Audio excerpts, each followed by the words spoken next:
Halo semuanya, selamat pagi, selamat siang, selamat sore, dan selamat malam buat kalian semua yang sedang menonton video kali ini. Oke, kembali lagi di channel calon bapak-bapak. Sebelumnya, gue udah ngebahas tentang money politik di Indonesia pada era Orde Baru. Di kesempatan kali ini, gue pengen ngebahas money politik di Indonesia pada pemilu yang berlangsung pada tahun 1955, 1971, 1977, dan 1999. Oke, pada pemilu yang berlangsung tahun 1955, Indonesia masih berada di masa awal demokrasi pasca kemerdekaan. Dan secara umum, pemilu tersebut dianggap sebagai salah satu pemilu paling demokratis dalam sejarah Indonesia. Namun, meskipun pemilu tahun 1955 sering dipandang sebagai pemilu yang relatif bersih dibandingkan dengan pemilu-pemilu di masa Orde Baru, praktik money politik sudah mulai ada meskipun skalanya tidak sebesar di masa berikutnya. Ada beberapa alasan mengapa politik uang tetap muncul pada pemilu tahun 1955. Yang pertama, dikarenakan kondisi ekonomi yang sulit.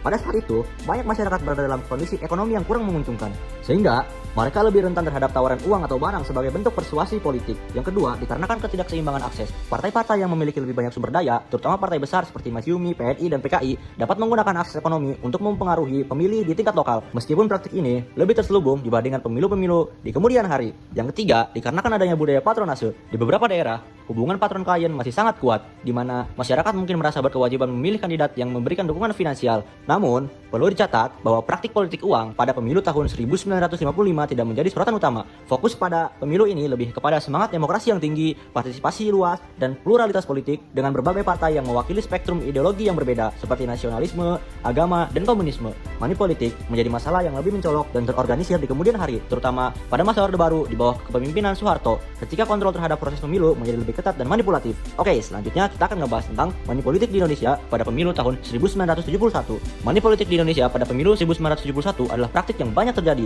untuk memenangkan dukungan terutama oleh Golkar yang didukung kuat oleh pemerintah Orde Baru di bawah Presiden Soeharto. Pemilu ini merupakan yang pertama setelah Soeharto menggantikan Soekarno, dan Golkar menggunakan berbagai cara untuk memastikan kemenangannya, termasuk pemberian uang, barang, atau janji proyek pembangunan kepada masyarakat. Taktik ini sering menyasar daerah pedesaan dan masyarakat ekonomi rendah yang lebih mudah dipengaruhi melalui iming-iming materi. Selain pemberian langsung, aparat pemerintah seperti birokrat, militer, dan pegawai negeri juga diarahkan untuk mendukung Golkar. Penyebaran bantuan atau insentif ini memengaruhi hasil pemilu, di mana Golkar meraih kemenangan besar, mendapat lebih dari 60% suara.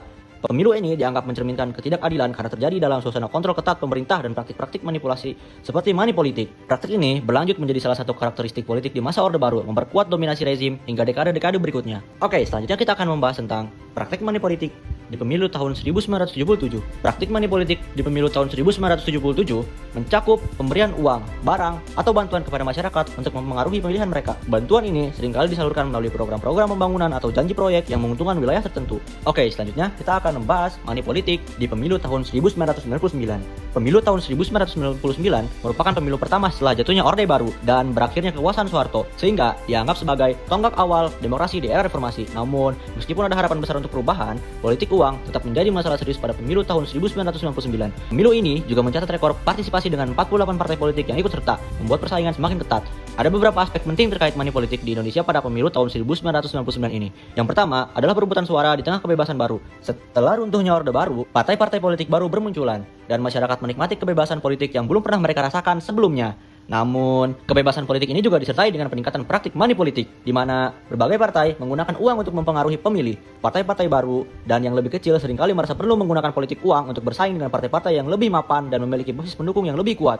Yang kedua, ada pembagian uang dan barang. Praktik politik uang pada pemilu tahun 1999 dilakukan melalui pemberian uang tunai dan barang-barang kepada pemilih.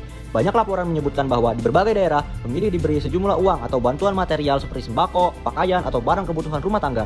Dalam konteks ini, politik uang tidak hanya dilakukan oleh partai-partai besar, tetapi juga oleh partai-partai kecil yang berusaha memberi dukungan tingkat lokal. Yang ketiga adalah kelemahan penegakan hukum.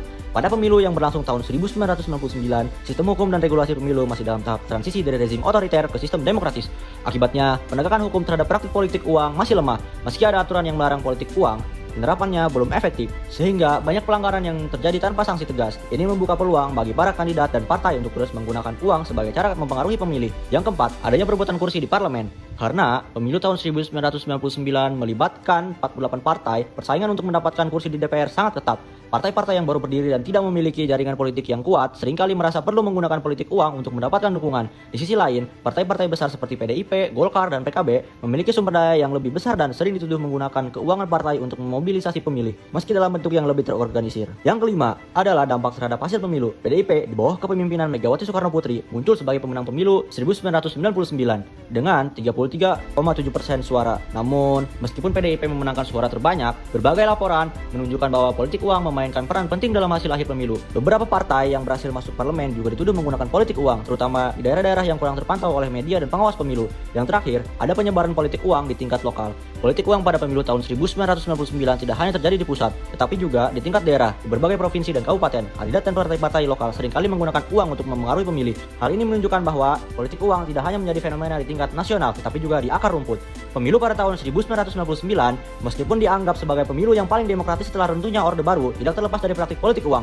Money politik tetap menjadi salah satu tantangan utama dalam transisi menuju demokrasi yang sehat di Indonesia. Ketatnya persaingan antar partai, lemahnya penegakan hukum, serta kondisi ekonomi masyarakat yang belum stabil berkontribusi terhadap maraknya praktik ini. Mungkin untuk video kali ini cukup sampai di sini saja. Mohon maaf jika ada salah kata atau hal-hal yang mungkin keliru. Karena di sini gue juga sama-sama belajar. Cukup sekian dan terima kasih.